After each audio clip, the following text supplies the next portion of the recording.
At magandang tanghali po sa ating lahat. Bakit? Kumusta ba inyo po sa linggo? Mabuti naman? Mabuti?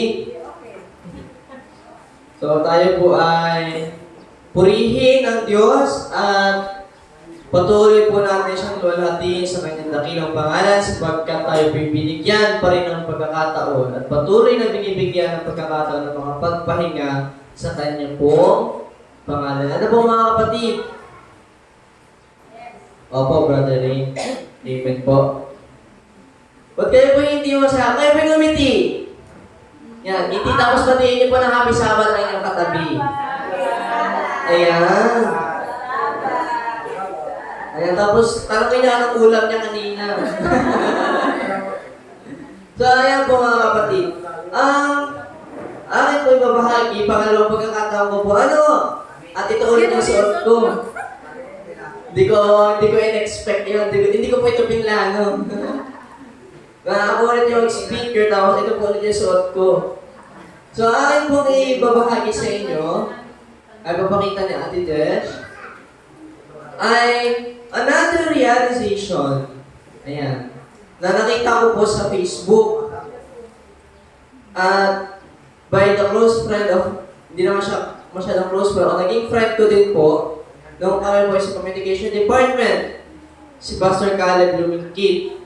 Ayan, another realization na sasabi ko, oo nga naman, dapat ay tayo. So ito po may pinamagatang I should have been crucified. Ano po sa Tagalog? Ako dapat yung yan, napako. I should have been crucified. Bakit daw po kaya? So ito po ay aking din po pinagnilayan. At sabi ko, oo nga naman. I feel guilty. Pati po ako ay na-guilty. So ito po ay para sa ating lahat. Ano po mga kapatid? So atin pong sabi po doon sa binasa ni Sister Clarissa ay sa Romans 5:8. But God demonstrates His own love toward us in that while we were still sinners, Christ died for us. Sabi po sa Tagalog, subalit pinatutunayan ng Diyos ang kanyang pag-ibig sa atin na noong tayo mga makasalanan pa, si Kristo ay namatay para sa atin. Kaya nga po sabi natin, Joanna, sa tuwing kayo mag-uusap, Jesus is coming not as Savior, but He is coming as Kings of the Kings. Kasi po, bakit daw po mga kapatid? Because tayo ay ligtas na. Sila naniwala ligtas na. Siya ay ligtas na. Yan. So tayo po lahat ay naniwala na tayo ay ligtas na dahil si Kristo ay ano po mga kapatid? Ay namatay para sa atin. So, we will talk about Barabbas. Sino po nakakilala kay Barabbas? Ayan. So, we will talk about Barabbas. We don't have enough biblical text for us to know more about this man. Wala pong masyadong kwento o wala pong masyadong detalye kung anong sinabi, kung sino mismo talaga, anong nangyari kay Barabbas. So sabi po dyan, define natin kung sino si Barabbas. Barabbas, he was a robber. Sabi dyan, sa John 18 verse 10. At sinabi din sa Luke 23 verse 19, he was in prison with the rebels who had committed murder during the insurrection against the occupying Roman forces. So sabi dito, he was a notorious man. Pag sinabing notorious, ano po pag sinabing notorious? He was a notorious man, robber, murderer, and rebel. Yan, talamak. Ano po? Siya po ay talamak na kriminal. Magnanakaw, sabi dito, murderer. Kaya po sabi dyan, he had committed murder during the insurrection, occupying, ano po, sa panahon ng gera ng, o pagsasakop ng Roman Empire. Dahil po ang Roman Empire ang may pinakamalakas na pwersa noon dahil sila magaling sa government, sa pamamalakad, sa leadership. So sabi po dito, obviously, this man was a dangerous person who deserves death. Noong mga kapanahonan pong yun, kamatayan po ang kaparusahan sa mga kriminal. Ano po, yung ibang po, di po ba, binabato hanggang sa mamatay. Sabi po dito, but when Pilate, sino si Pilate? Si Pilato, Poncio Pilato, summoned him to stand before the jeering crowd with a bruised, bloodied, and battered man beside him. Everything changed.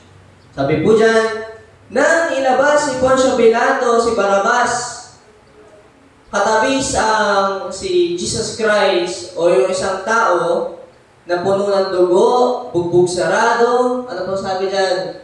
Yan, puro pasa. Lahat daw po ay nagbago. Kagaya po na sinabi kanina sa lesson. Ano po? Kumbaga po ay, ano po nangyari po doon sa senaryong iyon? Ano po ginawa ni Pilato? Pinapili ang mga tao. Sinong daw pipiliin? Kung yung magnanakaw o yung si Jesus of the Nazareth. The man was Jesus of the Nazareth and Pilate asked the crowd kung sino daw po yung kanyang papalayain. Kung si Barrabas ba o si Jesus na taga Nazareth. The innocent Jesus or the guilty Barrabas. Alam natin mga kapatid, sabi nga po kanina sa lesson, kung sino pang inosente ay siya pang napapahamak o nakakatulan. Ano po? So, sabi po dito, kita naman natin kung sino pong guilty dun sa dalawa, di po ba? Kung sino po yung may mas mabigat na ginawa. Si Barrabas, yung guilty na Barrabas, o si Jesus Christ, Jesus the Nazareth. But we all know what happened at alam po natin ang nangyari. Sabi dyan, Barrabas who was sentenced to die was set free. And Jesus who knew no sin took his place. Nakikita niyo na mga kapatid? Nang si Barrabas sa siya dapat ang nararapat doon sa kamatayan ay napalaya at si Jesus yung pumalit, the innocent Jesus. Kung naalala niyo po yung sa ano, sino po nakapanood ng Miracle 7? The Miracle 7. Paano gano'n yung nangyari? Kung sino yung inosente, siya yung naparusahan. That was the last time we encountered this man. At yun po yung huling beses na nabasa at nalaman natin, nakilala kung sino si Barrabas. Wala na po tayong alam kung saan napunta si Barrabas pagkatapos. Tama po ba? Wala pong nakalagay sa Bible kung anong nangyari kay Barrabas pagkatapos. Kung si Barrabas ba ay nagbago, si Barrabas ba ay nakita niya lahat, o bumalik lang ulit sa pagkakriminal si Barrabas. Wala pong nakalagay. Not even an update on whether Barrabas changed his life after or not. Absolutely nothing. Ibig sabihin, wala. Pagkatapos po ng pangyayaring yun, after that is the crucifixion of Jesus Christ, his death, his resurrection, wala na. Tama po ba? Doon lang po natin makikita at makikilala si Barrabas.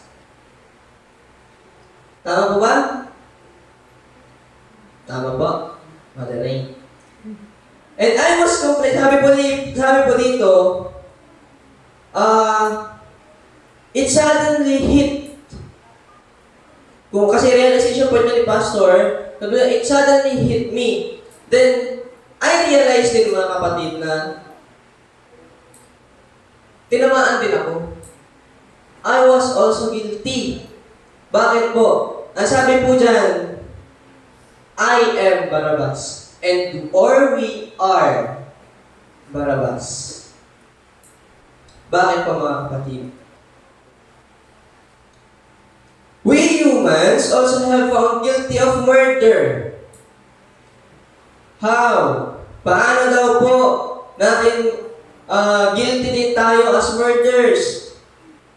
On the day of Pentecost after Jesus' death, sabi po dyan, Peter explained that we all have killed the Christ by our sins. And every time we committed sin, we are killing Jesus, mga kapatid. Sabi po sa Acts 2 verse 36, we may not have driven the nails to his hand, hindi man tayo pumukpok ng pako sa kanyang kamay. But we drove the nails of rejection into his heart. Pero patuloy po natin siyang pinapako sa pamamagitan ng pag-reject sa kanya sa ating mga puso. Minsan, aminin man natin o hindi, we always reject Jesus. By what any means, mga kapatid. Sa kahit anong paraan, alam ko po, kahit ako mismo, sometimes we reject Jesus. Parang tanda niyo po yung kay Peter. Di po ba? Yung shinare ko po kay Peter. We may not have rebelled openly. Hindi man tayo nag-rebelde ng harapan, pero patago.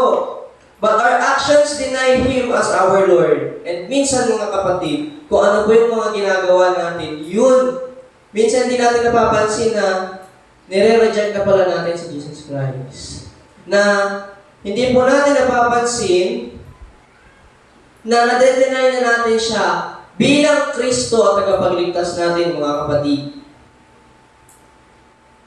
Using these standards, we conclude that we are all convicted sinners and are worthy of death. Tama po ba? Tayo po ay makasalanan at patuloy na nakakagawa ng kasalanan. So that's why we are convicted sinners, mga kapatid. At karapat-dapat lamang tayong mamatay at hindi po tayo karapat-dapat sa harapan ni Kristo. Sino pong agree? Agree ako. Yan. Because we are always guilty, mga kapatid, from the smallest to biggest sin.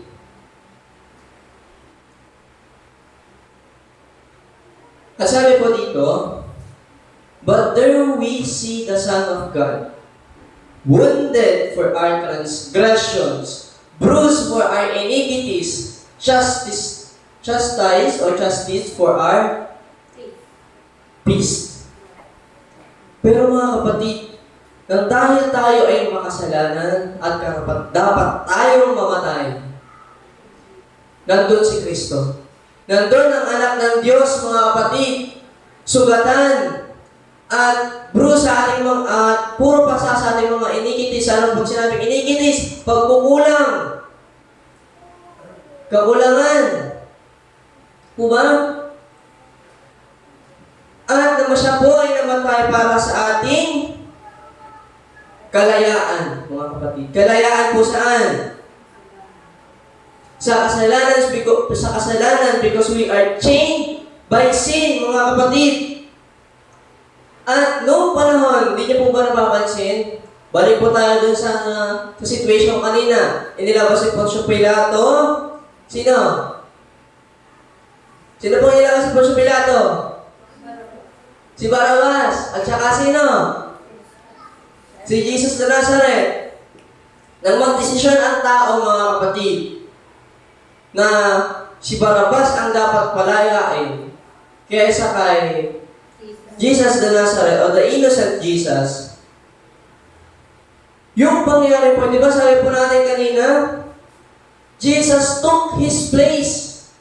Kasi si Barrabas dapat siya ay papako dahil sa kanyang mga kasalanan. But Jesus took His place, mga kapatid, and gently saying, let Him go and take me instead.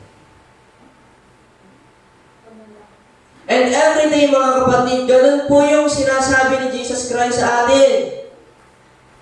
At ganun po yung ginawa ni Jesus Christ para sa atin. And we see the love of Christ for us. And yet, we denying Him. We keep doubting Him, mga kapatid. Ano? Di po ba? It shows the greatest love. Na kahit si Barrabas, na alam din ni Kristo ang mga kasalanan, sinabi o pinakita niya na let Him go and take me instead. For Him to show us His greatest love, mga kapatid. The unconditional love.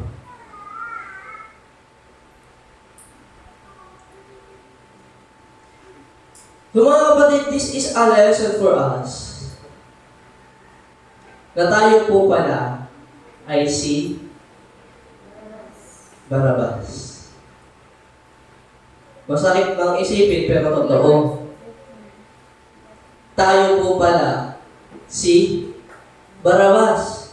We are guilty of our sins. We are convicted murderers. We may not rebel openly, but we keep denying Him. We keep doubting Him, mga kapatid. Diba ba? Nasa panahon kahit po tayo ay nalulumo na ay we keep asking Jesus why. Diba ba? But Jesus said to us, pero sinabi ng Panginoon sa atin, nung una pa lang na tayo ay pinalaya tayo ni Kristo at siya ang pumalit sa cross natin. So we should take up our cross and bring it every day. Paano, mga kapatid? Tayo po ang mga kasagot nun. And we should have been crucified. Ngayon, sino ba si Barrabas? Ang buong pangalan po ni Barrabas ay Jesus Barrabas. That the meaning sa Matthew 27, Bar means son, and Abbas means father. And the meaning of Barrabas, that's why his name means son of the Father. Nakikita niyo po yung connection, mga kapatid? Kaya pala si Barrabas ang ginamit ng Panginoon upang palayain. And sinabi niya, let Him go and take me instead. Because Barrabas himself means the Son of the Father. And sino po yung Son of the Father? Jesus Christ the Nazareth, who is the innocent man that been crucified that day. Sabi nga po ni Brother Albert kanina, nakatakda na eh. Nakatakda na na mangyayari. Di po ba? This is the deeper meaning, mga kapatid, na patuloy na sinasabi ng Panginoon sa atin, ang John 3:16, kung paano niya tayo kamahal, that even His own Son, binigay niya ang kanyang sariling anak para sa atin. Ngayon yun ang palalaman sa Matthew 27, pangalan pa rin ni Barrabas ay Jesus Barrabas, na ang big sabihin ay Son of the Father. Si Barrabas mismo pala ang pangalan niya pala ay Son of the Father. Pero hindi niya alam na yung meaning ng pangalan niya is katabi niya ng panahon yun. Na ang meaning ng pangalan niya ang papalit sa kanya para mamatay at tubusin siya sa lahat ng kanyang kasalanan. And gayon po ginawa sa atin ni Kristo, mga kapatid. Tinake niya yung cross na dapat ay para sa atin. Kaya po tayo nandito ngayon. Kaya po nakikita niyo ang bawat isa, mga kapatid.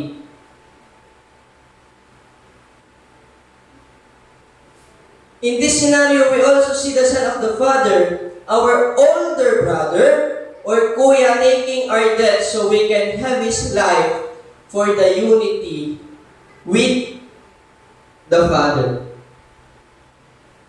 Isipin niyo po, mga kapatid, yung inyo pong kapatid ang makikita niyo dun sa cross.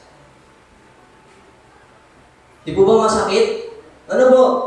Sabi dito, taking our debt, na para tayo ay mabuhay at mabuhay ng may pagkakaisa kasama ang Ama. Jesus took our debt for us to live and to set free of unity, to enjoy our life with unity with the Father. Hindi lang po basta pagkakaisa, pero sabi ng pagkakaisa kasama ang Ama, mga kapatid. Kaya po, we never knew the end of Barabbas' story. Hindi natin alam. Kagaya po natin, mga kapatid. Hindi natin alam kung anong magiging katapusan ng kwento ng bawat isa. And that's why we are Barabbas. Barabbas hindi stated yung end ng story niya. And sa atin din, mga kapatid, ang buhay natin is hindi natin alam. Mababasa mo ba yung katapusan ng katabi mo? Kung kailan siya matatapos? No. Di mo ba? And just like Barabbas, that his story never stated that ends, and that is with us. That is us, mga kapatid. Na hindi din natin alam. Basta tayo ay lumalakad na kay Kristo dahil alam natin at kilala natin kung sino si Kristo.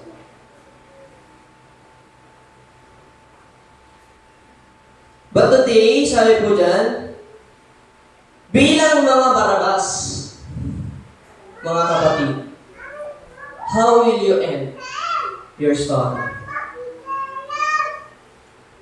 Bilang mga Barabbas, mga kapatid, paano natin tatapusin ang ating kwento? Will you come back to our Father who has been waiting for you all your life? Babalik po ba tayo sa Panginoon na siyang patuloy na nag-iintay, patuloy na kumakatok sa ating mga puso? Patuloy po tayong kinakabig ng kanyang kamay pabalik? O mas pipiliin nating lumayo sa Kanya? Paano natin tatapusin ang ating kwento, mga kapatid?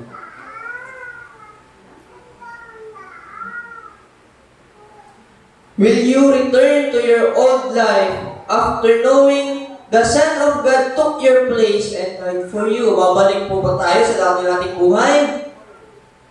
Matapos nating malaman na si Kristo ay namatay para sa atin? Or will you come back to your Father who has been waiting for your life? Or waiting for you all your life? Ano po, mga kapatid? So ito'y panawagan. Maikli lang po. Ano po?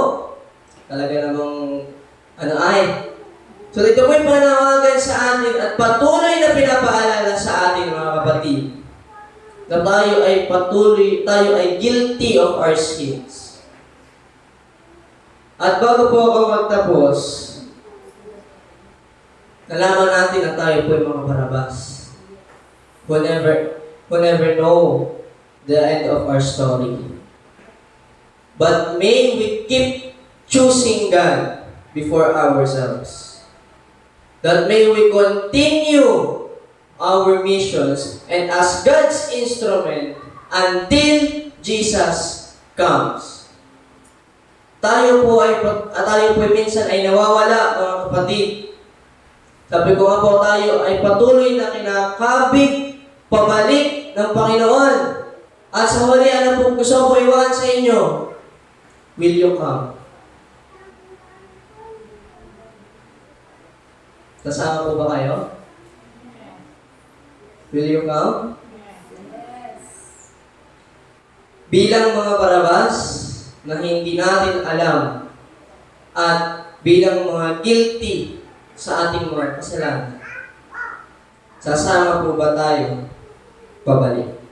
At sabi po basahin ko po ulit ang Romans 5:8, but God demonstrated His own love toward us, in that while we were still sinners, Christ died for us.